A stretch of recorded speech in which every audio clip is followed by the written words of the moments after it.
Terus dukung channel Garda Warta dengan cara subscribe dan jangan lupa nyalakan notifikasinya agar tidak ketinggalan update-update berita berikutnya.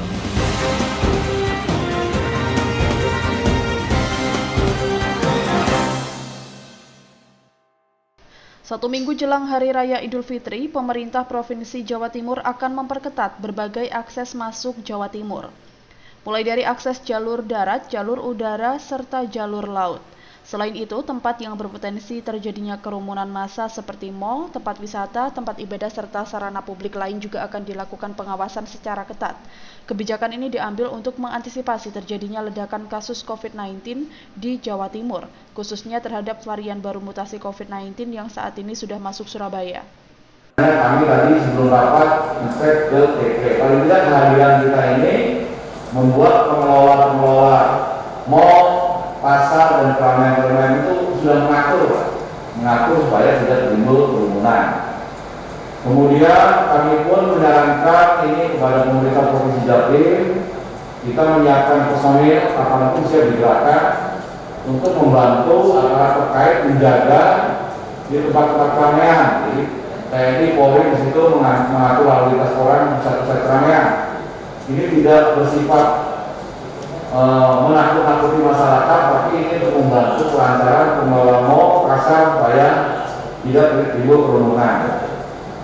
Kemudian saya minta juga para dandim khususnya ini dapat bertindak tegas, humanis dan tidak ragu-ragu untuk membatasi bahkan membubarkan kerumunan masyarakat. Kemudian yang keempat, saya mohon beri contoh teladan dalam perilaku sehari-hari maupun dalam pelaksanaan kegiatan di internal satuan. Tidak ada lagi koordinasi misalnya melaksanakan buka puasa bersama, ini sudah tidak boleh. Tidak ada lagi safari Ramadan, tidak ada lagi sholat taraweh berjamaah tanpa masker. Ingat, sudah ada klaster-klaster ini, klaster sholat taraweh sudah ada. Nah, ini yang saya maksud memberikan contoh teladan.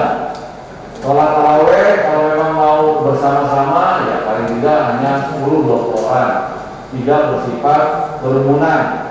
Tadi Dr. Joni menyampaikan vaksin itu bukan segalanya. Pak Mendagri kemarin menyampaikan negara yang populasinya banyak hanya tinggal 2 yang belum pernah seperti ini. Seperti yang disampaikan Dr. Joni Wahyu Hadi, Ketua Gugus Tugas Percepatan Penanganan COVID-19 di Jawa Timur, saat menghadiri rapat koordinasi penegakan disiplin protokol kesehatan secara virtual bersama seluruh pejabat daerah di Jawa Timur di Makodam 5 Brawijaya. Saat ini setidaknya sudah ada 3 jenis varian baru COVID-19 yang teridentifikasi masuk Indonesia. Di antaranya adalah varian B117 dari Inggris, B1617 dari India, dan B1351 dari Afrika Selatan. Jadi ada 4 hal yang perlu diperhatikan timbulnya tsunami COVID dalam tanda petik ya, sesuai dengan slide-nya Bapak Menteri. Satu adalah timbulnya varian baru. Nah, varian baru ini yang teridentifikasi di Eropa itu juga sudah teridentifikasi di Jawa Timur. Ya. Tadi sudah saya sampaikan itu slide dari Profesor Nyoman dari ITD bahwa di Surabaya khususnya di Sutomo sudah teridentifikasi varian yang berasal dari Eropa, jadi itu dari Eropa kemudian ke Arab Saudi kemudian ke kita, jadi sudah teridentifikasi. Kemudian yang dari India itu belum teridentifikasinya di Jakarta. Kemudian yang kedua adalah kerumunan massa. Kerumunan massa ini jangan sampai terjadi. Ini yang kita takutkan. Potensial kerumunan massa ada di Jawa Timur karena ada lebaran ini. Kerumunan dalam tanda petik yaitu hidup baru, new normal di kantor-kantor. Ini juga hati-hati karena di kantor-kantor juga sudah mulai naik. Ini juga penting sekali, kerumunan di tempat terbatas atau tempat tertutup. Ingat, vaksinasi itu diambil dari satu strain tertentu. Belum tentu dia bisa menahan strain yang lainnya. Diharapkan strain yang lainnya bisa tertahan, tapi itu perlu bukti.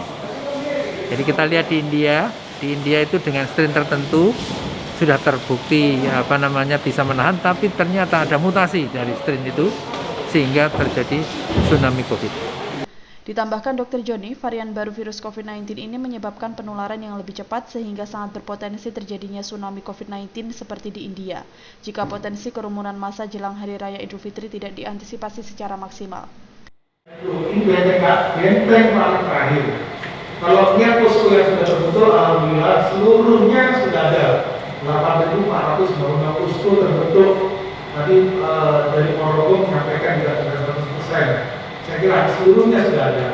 Sehingga saya minta untuk Pak Kapolres, dengan Pak Dandim, Pak Bupati Wali Kota, berdasarkan Inmendagri nomor 9 tahun 2021, pelaksanaan PPKM Mikro ini diperpanjang dari tanggal 4 Mei sampai dengan tanggal 17. Sudah keluar kan peraturan Inmendagri yang baru, nanti ini belum diperbarui, dan kita harus mengecek betul-betul kalau RT-nya digerakkan, posko PPKM itu digerakkan, datakan orang-orang yang masuk, lengkapi dengan administrasi surat perjalanan, petugas COVID, dan yang dari luar kalau belum ada surat kapal wajib 5 hari dan isolasi mandiri.